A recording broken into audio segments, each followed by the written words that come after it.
Hi, Kufa here, and this is a video response to ZOMG It's Chris or K-Rena, whichever you prefer. Um, I saw your video on the right to die, and you do bring up some very interesting, a bit slightly dark questions on the subject. Before I get into any of my personal beliefs and whatnot, I wanted to talk actually a little bit about the logistics of this and why, when you're saying that, if a supported program was to actually come into existence, why the logistics of it would make it so that it's actually not really feasible within like any time of immediate time frame. The logistics on such a program happening would mean that there would have to be, um, probably, like, say, if it took place in America, it would have to be both government and medically boarded mandated. That you would have to have medical doctors, psychiatrists, um, uh, support counselors. I mean, there are so many things that would need to go into it. And we're not even talking about when the person actually comes in for euthanasia. The whole process for euthanasia would be something else entirely, you know, because there are so many medical options available that can end a person's life with ease today. So the whole thing there, I mean, bringing it in, I mean, this is something that would literally take decades to set into place. It is pretty much it's not feasible as the way things stand now. And we're not even talking about people that come in to protest it or religious groups or anything like that. Just the get the setup is not feasible anytime soon. And also because I mean, if let's take a look at another example of what people consider like a type of murder if they're very religious or whatnot, abortion clinics, which are put there to help people who want to have an abortion and they just don't want to go through the pregnancy and whatnot. They wish to have the pregnancy terminated. Okay, there's so many regulations there. I mean, I just into the checking to see if the fetus is along further enough, if it can or cannot be aborted, is one of the first things they automatically do, even if the woman only got pregnant 3 days ago. They automatically do that check. And then, like I said, just them trying to get there to have an abortion is such a trial in its own right because of groups that are there claiming that abortion is murder, things like that.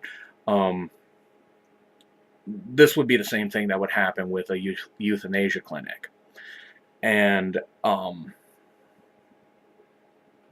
mean, I do think that what you're proposing, what you're suggesting that might be a possibility later down the line, who knows? It might happen. Um, a person's right to body autonomy is very important, and in the end, what happens to a person's own body is their own choice. Um, Personally, myself, um, I like I said, and this is where I get to the personal part here. The My own personal feelings on death, outside of like natural means or accidents, is that life is worth living for whatever reason, for whatever uh, way that you walk in life, whatnot. Life is worth living, you know. And people that commit suicide, I generally do not put a lot of respect towards them. Now, this is the people that actually make the attempts, and their reasons are all up here, and they're very, you know, flimsy at best. I consider amongst like suicide attempts that succeeded, that were really, really very weak, is Kurt Cobain, who, whatever, his reasons for committing suicide were very, very flawed. You know,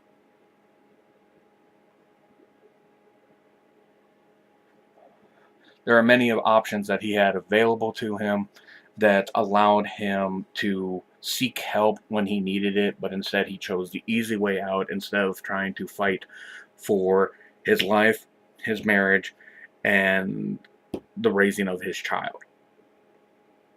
Now, I realize that that might be kind of harsh for me to say, but you know what? Um, I feel that way, you know? So a lot of people that unfortunately fall into that category and choose to actually follow in those particular steps, to where, I mean, they have all the options and resources available to them to get the help they need and hopefully get whatever problem it is taken care of so that way they can go on and continue living life. Like I said, my sympathy for them is very small. Okay, you did mention the other people that, um, these are like, what you would call like the borderline cases to the flat out cases of these, these people just they want to die.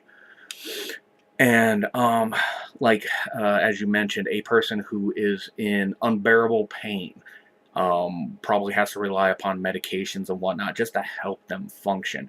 And should that thought come across their head that they want to end it, just so they can't be in pain anymore.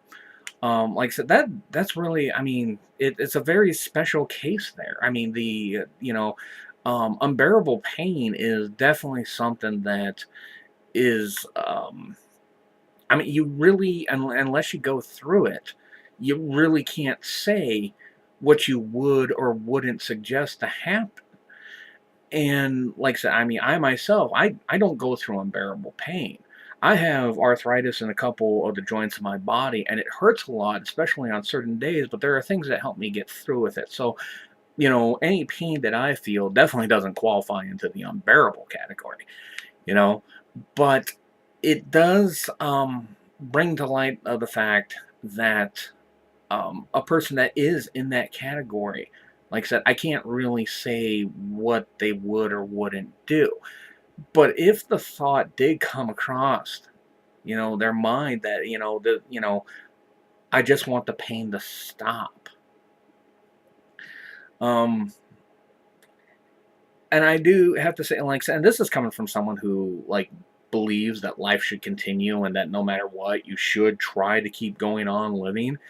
Um, if there was nothing medical science could do to help them, and if they actually had an option to seek assisted suicide and they wanted to, they should be allowed the right to, you know. And like I said, I'm not saying that lightly. Because like I said, I would I would hope that they would keep fighting for some reason or another. Even despite all the pain coming their way, I would still hope that they would keep fighting for life, no matter how much it hurts. But then again, it does fall in a category, body autonomy. What I say and what I personally feel does not impact on what they're going through. The same thing also for a person with a terminal disease, that is going to hurt them, tear them apart, and I can't say anything on that one either because I mean they're going through a terminal, like say they're going through final stages of leukemia, the where I mean just everything is now torn to pieces, or some other massively debilitating disease that just eats them for breakfast. And those are people there that they would want to have potentially that right to die with dignity. And is another one that, although, like I said, as to where my own personal view would be keep going, Like I said, my personal view just does not matter. Um, if they wanted that right, I would probably actually have to support it to let them die with at least peace, dignity, and comfort. I mean, these are the same things that Jack Kevorkian got into a lot of trouble for.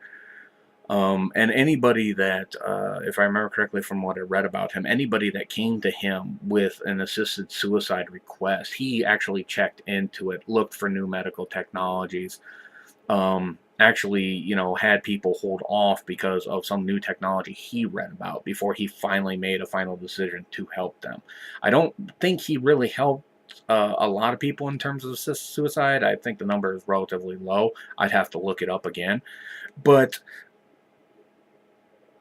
he, in his mind, was doing what he felt was right to help these people that were in that pain. And I I really can't fault anybody for seeking out an individual like Jack Kevorkian to help them get through the the turmoil that they were going through.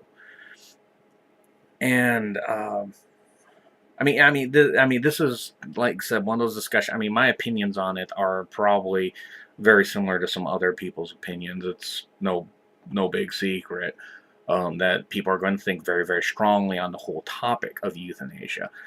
But the end result actually does come down to body autonomy.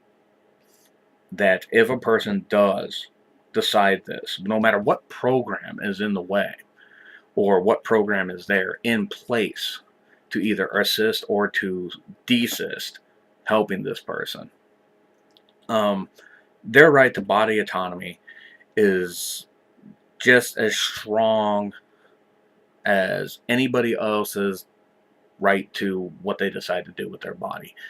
Um, I myself, like I said, I would hope that these people would try to find something else because, I mean, there might be something that comes along to help them out. But then again, there's also that case, just from a purely realistic view, that these things would come along and you actually wouldn't have that option.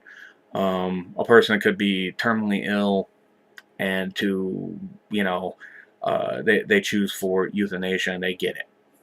And so a week later, they come up with a cure. Well, for whatever it was that was on. And the basic thing there that just falls into the category is just like, it's nice that there was a cure that came up for it a week later. And if the person had waited a week later, they would have been able to be cured and be rehabilitated, things like that. It just doesn't work that way, though. Because if the person is like in that much pain and discomfort that they chose euthanasia, it doesn't matter if that cure was a week from now or 50 years from now. What they choose to do at that moment was their choice. It was their right. No matter how much I might disagree with it.